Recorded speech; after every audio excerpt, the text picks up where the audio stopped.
عمران خان صاحب پر قاتلانہ حملے کے بعد سے اب تک کئی طرح کے طوفان برپا ہیں اور کئی طرح کی گفتگو منظر عام پر آ چکی ہے۔ اس میں سے سب سے زیادہ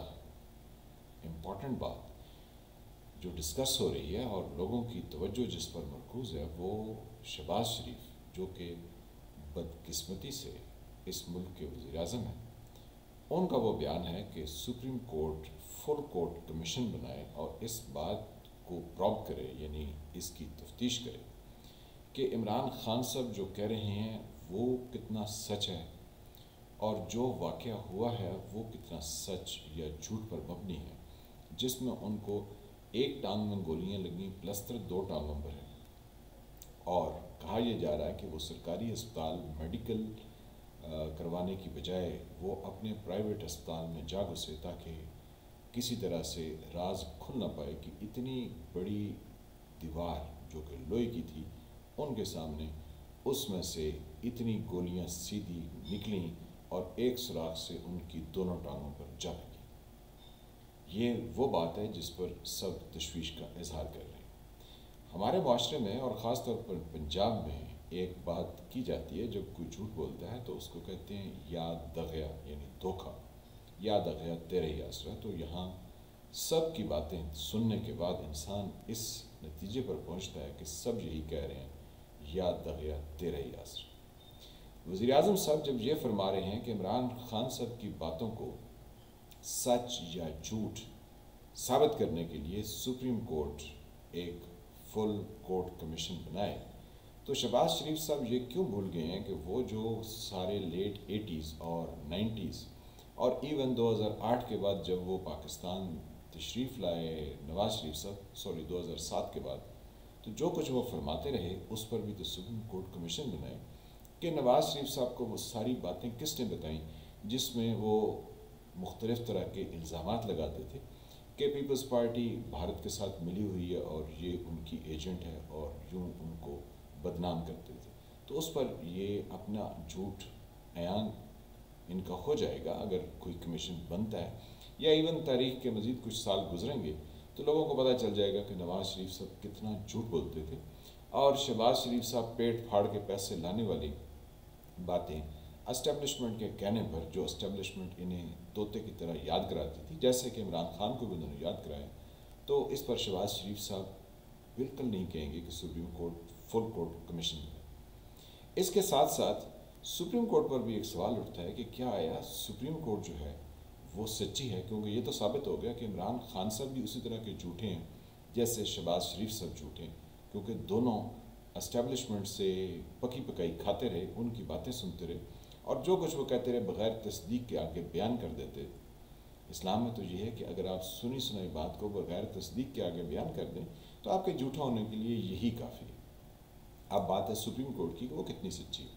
سپریم کورٹ کے جسٹس نسیم حسن شاہ، جو ذوالفقار علی بھٹو کو پھانسی دینے والے یعنی سزائے موت سنانے والے بینچ کے سربراہ تھے، انہوں نے تو پبلک میں یہ تسلیم کیا کہ ان کے اوپر بہت دباؤ تھا اور یہ کہا گیا کہ آپ ذوالفقار علی بھٹو کو تخت دار پر لٹکا دیں۔ پھر وہ بعد میں اپنی نوکری جب ان کی ختم ہوگی تو وہ سچ بولنے پر آمادہ ہو گئے۔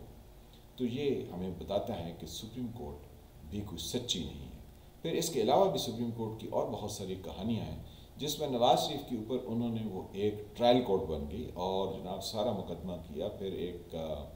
جج جو ہے وہ نگران جج ہو گئے، پھر جے آئی ٹی بنی، پھر جے آئی ٹی کی رپورٹ آئی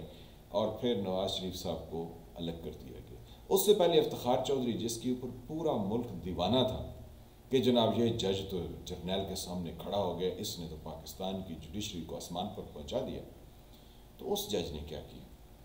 اس نے یوسف رضا گیلانی کو اور اس کے حمایتی تربیت یافتہ ججز نے ایک وزیر اعظم کو ایک ایسی بات پر نااہل کر دیا جس پر نااہل ہونا وزیر اعظم کا بنتا ہی نہ تھا۔ اس کے علاوہ سپریم کورٹ کے اوپر اور بہت سارے ایسے داغ ہیں کہ سپریم کورٹ اگر دھونا بھی چاہے تو دھو نہیں سکتی ہے۔ تو یوں ثابت ہوا کہ ہماری سپریم کورٹ بھی جو ہے وہ بھی اتنی ہی جھوٹی ہے جتنے ہمارے یہ 2 سابق وزیر اعظم ہیں۔ اس کے ساتھ ساتھ اگر ہم تھوڑا اور غور کریں تو ہمیں اندازہ ہوگا کہ وہ اسٹیبلشمنٹ جو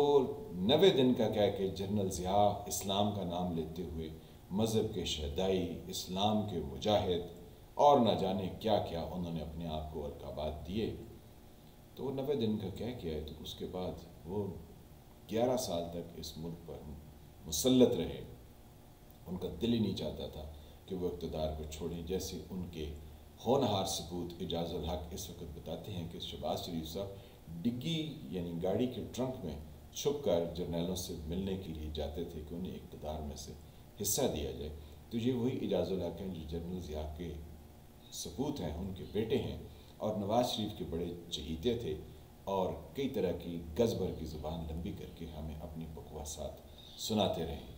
تو قصہ مختصر کہ آپ پاکستان کی سیاست میں دیکھیں تو نہ سابق وزیر اعظم سچا ہے، نہ موجودہ وزیر اعظم سچا ہے، نہ ہماری سپریم کورٹ سچی ہے، نہ ہی اسٹیبلشمنٹ جو روز ہمیں قصے سناتی ہے۔ اب عمران خان کے قصے سنا رہے تھے کہ انہوں نے جنرل باجوہ کو لائف ٹائم ایکسٹینشن کی پیشکش کی، ہم نے ٹھکرا دی، پھر وہ خود چیف صاحب آ کے کہتے ہیں اب ہم غیر سیاسی ہو گئے۔ تو جھوٹ کی انتہا ہے، سب کا ایک ہی مدعا ہے یا سب کا ایک ہی آبجیکٹو ہے، یا دغیا یعنی دھوکہ، یا دغیا تیرے ہی آسرا، اسی پر پاکستان چل رہا ہے۔ اور پبلک ہے تو اس نے بھی اپنی طرح سے یہی کچھ سمجھ رکھا ہے اور سوچ رہے ہیں کہ دنیا کیا سے کیا ہو جائے گی۔ میں ہوں فیل ملک، آپ دیکھ رہے تھے سرکار۔ اللہ تعالیٰ آپ کو اپنی زبان میں رکھے۔ جن فرینڈ نے چینل کو سبسکرائب نہیں کیا اس کو سبسکرائب کریں، گھنٹی کے نشان کو بھی دبا دیں تاکہ آپ کو نئی آنے والی ویڈیوز ملتی رہیں۔ ویڈیو کو لائک کریں، شیئر کریں، کمنٹ کریں۔ ملتے ہیں کسی نئے ٹاپک کے ساتھ، تب تک کے لیے خدا حافظ۔